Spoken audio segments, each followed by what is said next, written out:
Byer, from your viewing of the video, when the shooter left the classroom, how did the door get shut? Based on my review of the video, the door was closed by Christian Angulo. Nothing further. Thank you.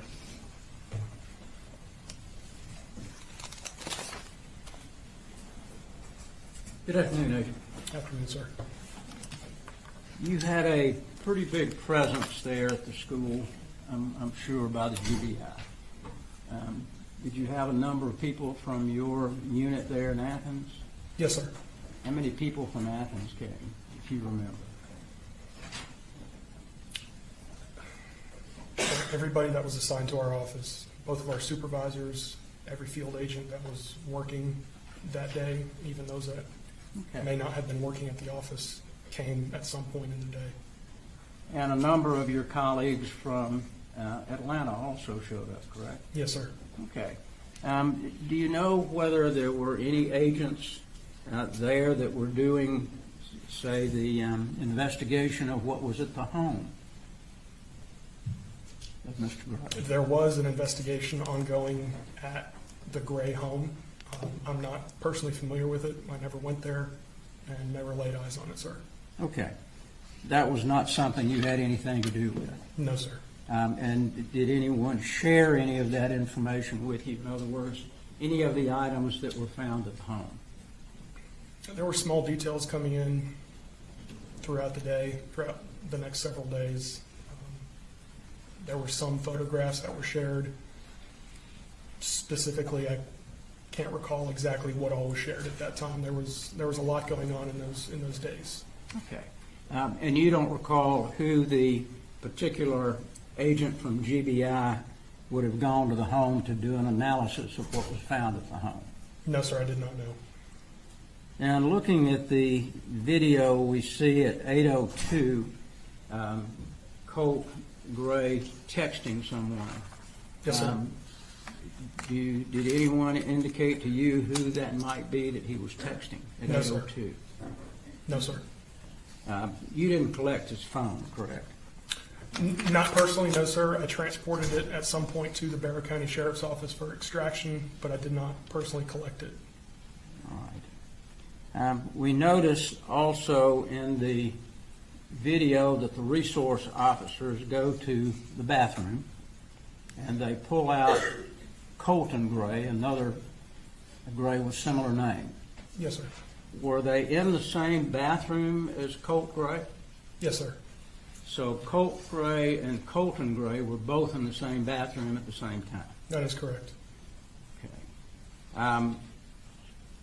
Do you know why nobody got the right Colton Gray out of the bathroom? Not personally, no. To the best of my knowledge, based on interviews that I did with Ms. D. Martin, the assistant principal, there was confusion in regards to the name, and there was also confusion in regards to Colt Gray himself, because he had not been at the school for an extended period of time, and he was lesser known than Colton Gray was. Okay, so nobody gave anybody a description of who this person or what this person may look like? That I don't know, sir. And was there anything else done in relation to this case by you other than dealing with these videotapes? Yes, sir. I conducted a number of interviews, mostly of teachers and administrative staff at the school. I did not interview any of the students or children that attended the school. Several interviews and video review were primarily the bulk of what I contributed to the investigation. Okay. Did you do, or anyone with your unit, talk to any of the students that were in the same classroom that he was? There were a number of student interviews conducted by GBI agents. I did not participate in those, sir. Okay. And no one, to your knowledge, indicated that they had seen this gun sticking out of the cardboard piece that it was in? No, sir. Based on the staff members and teachers that I interviewed, nobody told me specifically that they saw the gun. There was a mere suspicion that there was an unusual object in the bag, but nobody was able to identify it as a rifle. All right. Thank you for your work, Agent. Yes, sir. Can you redirect? No. All right, thank you, sir. State, any additional witnesses?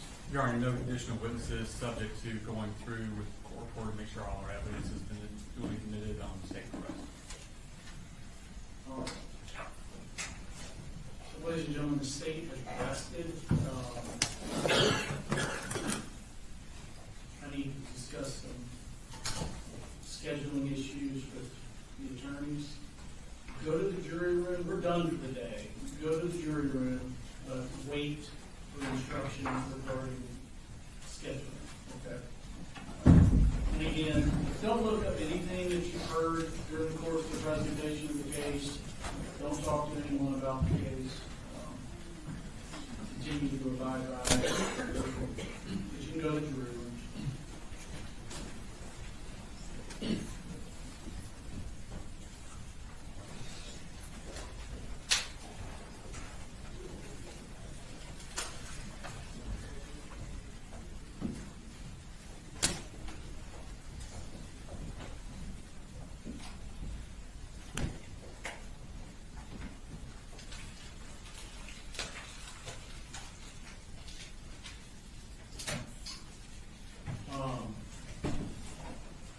All right, tomorrow.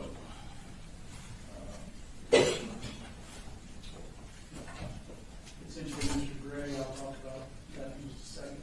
And do you anticipate any other defense witnesses? We expect.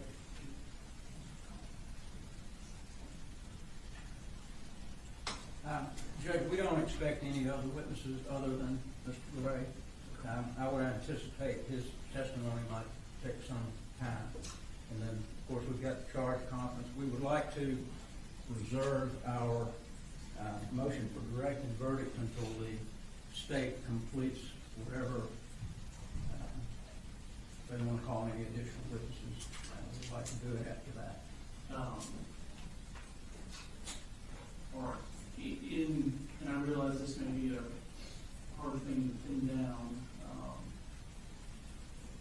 Can the sides guesstimate how long they think Mr. Gray's testimony will take?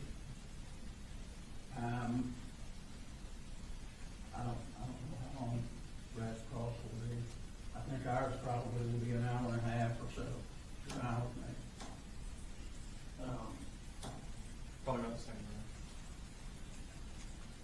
So it's feasible that we're essentially a half day tomorrow, and having a charge conference tomorrow afternoon. I'm just trying to decide whether or not to tell the jury, y'all may have a half day tomorrow. I don't know if I tell them that. You might be better to surprise them with it. Yeah, I know that a couple of them from a work standpoint said if we knew we were gonna have a half day, give them a heads up so that they could do something. I don't think it will be a half day. Okay. I think it will be a shorter day. All right. Brooks, if you'll tell them normal time in the morning, and it is our guess that we will end a little early tomorrow, but I don't know how early. Sometime in the afternoon, but I don't know how early. Yes, sir. And then, just normal time in the morning. Thank you.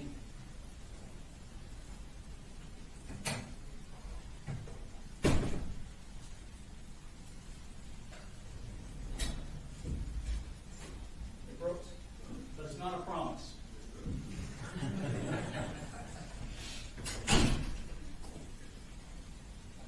All right, so Mr. Gray, you don't have to make the decision now, but I want to go over this with you regarding whether or not you're going to testify, okay?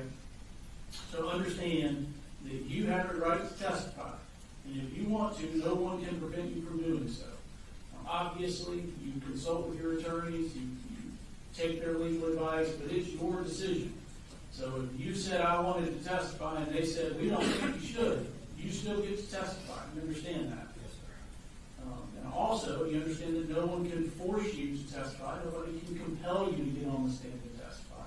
So even if they said, we really think you should take the stand, if you don't want to, you don't have to. It's your decision whether or not you're going to get on the stand and testify. You understand that? Yes, sir. Now, understand, again, like I mentioned, you consult with them, but it's your decision, not your attorney's.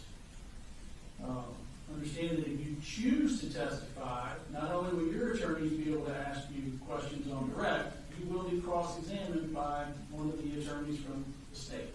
Yes, sir. Okay? As all the other witnesses have been, there will be both direct and cross-examination, or at least an opportunity for it. Now, if you chose not to testify, then I will instruct the jury that they cannot use the fact that you did not testify against you in any manner in their deliberations and in reaching their verdict. They cannot hold that against you, okay? Yes, sir. I'm not looking for an answer today. We can have an evening to discuss it with counsel, but I will ask you out of the gate tomorrow.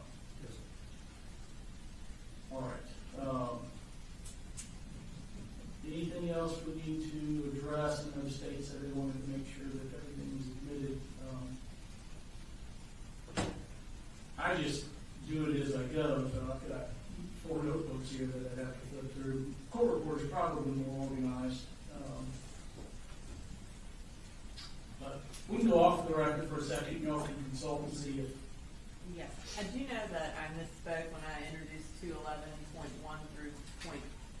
It's 211 through .1 through .6 for the record, but, okay.